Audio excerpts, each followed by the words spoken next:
Friends, welcome to ओजस्वी English classes. कैसे हो आप सभी और आपकी पढ़ाई कैसी चल रही है? फ्रेंड्स, वैसे तो मैंने लिटरेरी टर्म्स चलाए हुए हैं, बट मैं आपके लिए थोड़ा सा कुछ लेकर आई हूँ जो हमारी पोइट्री है। तो पोइट्री में, लिटरेचर में पोइट्री की काफ़ी जो काइंड्स होते हैं, है ना, उनमें बच्चे कंफ्यूज रहते हैं कि कौन सा काइंड में की क्या डेफिनेशन है और क्या इसमें होता है। तो मैं आपके लिए आज एलिजी और पास्टोरल एलिजी लेकर आई हूँ। एलिजी और पास्टोरल एलिजी में क्या अंतर होता है, बेहतरीन तरीके से मैं आपको यहाँ पर बताने वाली हूँ। तो अच्छे से इस वीडियो को देखिएगा, ज़्यादा बड़ी वीडियो नहीं है, स्किप नहीं कीजिएगा और आपको सारी जो एलिजी और पास्टोरल एलिजी में जो डिफरेंस है वो आपको अच्छे तरीके से समझ में आ जाएगा। अगर आप नए हैं चैनल पर तो सब्सक्राइब कर दीजिए और बेल आइकन प्रेस कर दीजिए और उसमें ऑल ऑप्शन को भी चूज़ कर लीजिए ताकि सभी नोटिफिकेशंस आप तक आसानी से पहुंच पाएँ। ठीक है, चलिए स्टार्ट करते हैं हमारा टॉपिक, द एलिजी। सबसे पहले बात करते हैं एलिजी होती क्या है। एलिजी मेडिटेटिव लिरिक होती है, poem lamenting the death of a public personage. कोई भी व्यक्ति, इसको ये एक तरीके से पर्सनल पोयम होती है। कोई भी व्यक्ति उसके बारे में लिखता है जिसकी डेथ पर उसको बहुत ज़्यादा दुख हुआ होता है। तो पर्सनेज, या वो कोई किंग भी हो सकती है जो लोगों में फेमस हो, ऑफ अ फ्रेंड, कोई फ्रेंड हो सकता है, या फिर लव्ड वन जिससे हम बहुत प्यार करते हैं वो भी हो सकता है। अब by extension any reflexive lyric on the broader theme of human morality, है ना, ह्यूमन मॉरलिटी से रिलेटिव कोई भी ये पोएम हो सकती है। In classical literature an elegy was simply any poem. Classical literature की अगर हम बात करें तो हमारे क्लासिकल लिटरेचर में जो एलिजी है उसको क्या कहा गया है, कोई भी ऐसी सिंपल पोएम होती है इन द एलेजिक मीटर, जो एलेजिक मीटर में होती है, मतलब eight line of dactylic hexameter. Dactylic hexameter में हो वो लाइन, या फिर पेंटामीटर में हो, एंड पेंटामीटर में भी हो सकती है। And was not restricted as to subject, और ये किसी सब्जेक्ट से रेस्ट्रिक्टेड नहीं होती है ना, व्यक्ति जो चाहे इसमें लिख सकता है।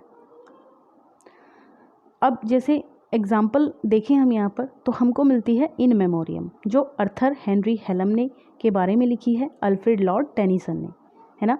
तो वैसे ही आपको पता होगा कि ये किसने लिखी है। और इसमें guys Lord Tennyson touching elegy on the death of his dear friend Arthur Henry Hallam delves into the deeply personal nature of grief। बहुत ज़्यादा वो अपना पर्सनल नेचर दिखाते हैं जब वो बहुत ज़्यादा ग्रीफ में होते हैं, तो वो इस पोएम को लिखते हैं और उसमें बहुत अच्छे से हमको क्लियर होता है कि पोएट जो है कितने मौन है अपने फ्रेंड की डेथ पर। ठीक है, आगे है the poem also discusses religion and science. यहाँ पे जो ये पोएम है ये रिलीजन, धर्म और साइंस के बारे में भी यहाँ पे बात करती है। Subject this were a hotbed of debate, और ये जो सब्जेक्ट है ये एक डिबेट का हॉटबेड बन जाता है। कब? जब ये रिलीज़ हुई, कब हुई? 1850 में। और मैं आपको बता दूं कि 18 रिलीज हुई थी, और ये लिखनी कब शुरू हुई थी? तो 1833 गाइज, ये 1833 में लिखनी स्टार्ट हो गई थी। लेकिन ये कब प्रिंट हुई, है ना, पब्लिश कब हुई? 1850 में। तो अगर पूछ लिया जाता है कभी कभी, तो पूरे 17 साल इसको पब्लिश होने में लगे, है ना। तो गाइज ये यहाँ पर था। चलिए अब हम आगे बात करते हैं।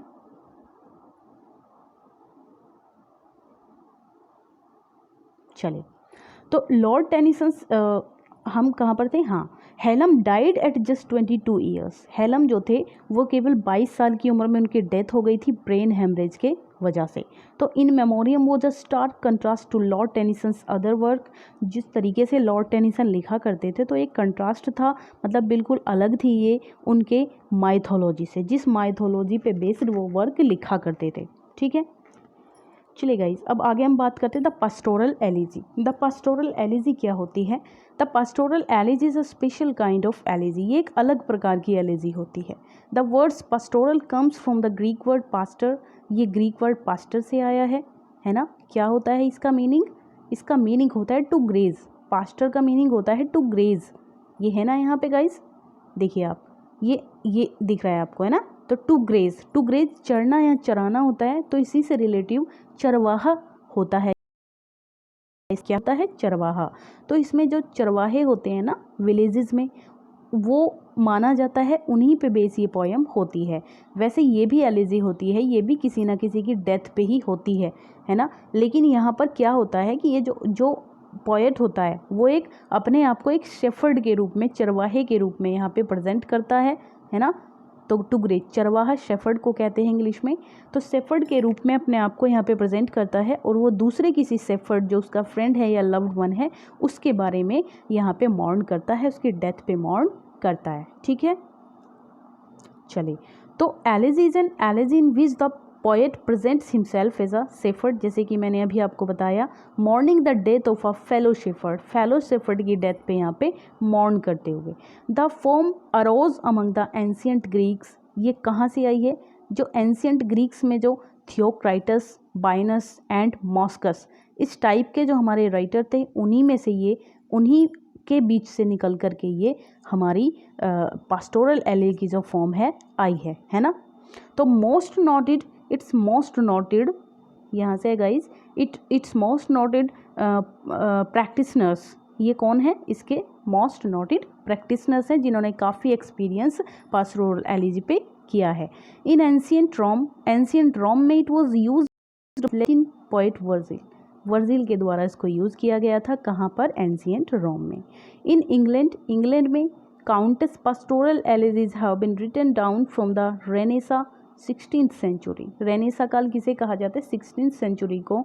तो इंग्लैंड में रेनेसा में ही ये ज़्यादा मतलब अवेयरनेस में आई थी, इससे पहले ज़्यादा कोई इनको जानता नहीं था, तो तभी ये यहाँ पे ज़्यादा सुर्खियों में रही द प्रेजेंट डे। ठीक है, चलिए अब हमें क्या करना है, आगे देखते हैं हम।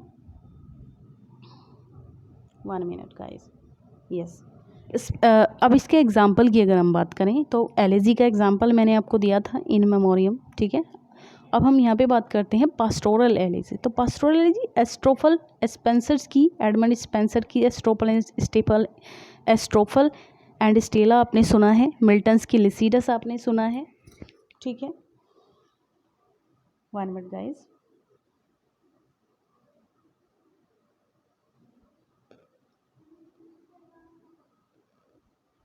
No.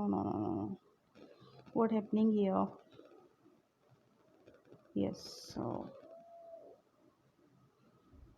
end session. Guys, ये कुछ थोड़ा सा इशू आ गया है। 1 मिनट। हाँ, अभी हम चलो, तो हम कहाँ पर थे? हाँ, हम थे जो मिल्टन की लिसिडस थी। ठीक है, मिल्टन की लिसिडस हो गई आपकी, और ये पीबी शेली की एडोनिस। मिल्टन ने लिसिडस किसके लिए लिखी थी? एडवर्ड किंग के लिए। ठीक है, सैली ने एडोनिस किसके लिए लिखी थी? जॉन कीट्स के लिए। मैथ्यू अर्नोर ने थायरसिस किसके लिए लिखी थी? ठीक है, तो and scholar gypsy, Thyrsis and scholar gypsy दोनों ही यहाँ पर पास्टोरल एलिजी हैं। मोस्ट नोटेबल एग्जाम्पल हैं ये, इनको आप याद रखिएगा। अगर एग्ज़ाम में पूछ लिया जाता है गाइस, ऑप्शन में एक क्वेश्चन आता है और वहाँ पे ये पूछा जाता है कि इनमें से कौन सी पास्टोरल एलिजी है ना, तो आपको याद रखना है। उसमें से an elegy written in a country churchyard भी दे दिया जाता है बाई थॉमस ग्रे, जैसे कि लास्ट TGT 2021 में आया था, तो उसमें गाइज दे रखा था। चलिए, the pastoral elegy is a word of art following a particular convention and using particular imagery drawn from rural life and rural scenery। ठीक है, यहाँ पर देखिए गांव का जीवन दिखाया जाता है और गांव के ही दृश्य इसमें इंक्लूड्स होते हैं। Hence it is lacking in that scenery which should be a marked feature of a poem of personal lament, है ना। इसमें इसी प्रकार के दृश्य दिखाए जाते हैं जिसमें चरवाहा या तो नदी के किनारे बैठा है या जंगल में बैठा है और कहीं पर बैठ करके वो लेमेंट कर रहा है अपने फ्रेंड के लिए। ठीक है, अब यहाँ पे हैंस इट वाज दैट, और या ऐसा भी हो सकता है, Johnson condemned the form as artificial and unnatural and said, जबकि ये जो जॉनसन हैं इन्होंने इसको अननेचुरल बताया है। Where there is leisure for fiction there is little grief, है ना। ये लाइंस जॉनसन ने कही है पास्टोरल एलिजी के लिए। Where there is leisure for fiction, there is little grief. तो यहाँ ये थी हमारी छोटी सी वीडियो। गाइज़ आपको अच्छी लगी हो तो प्लीज़ लाइक कर दीजिए, कमेंट कर दीजिए एंड शेयर कर दीजिए अपने फ्रेंड्स को भी, ताकि सभी को वीडियो का लाभ पहुँचे, है ना। और पढ़ते रहिए। Bye bye, take care.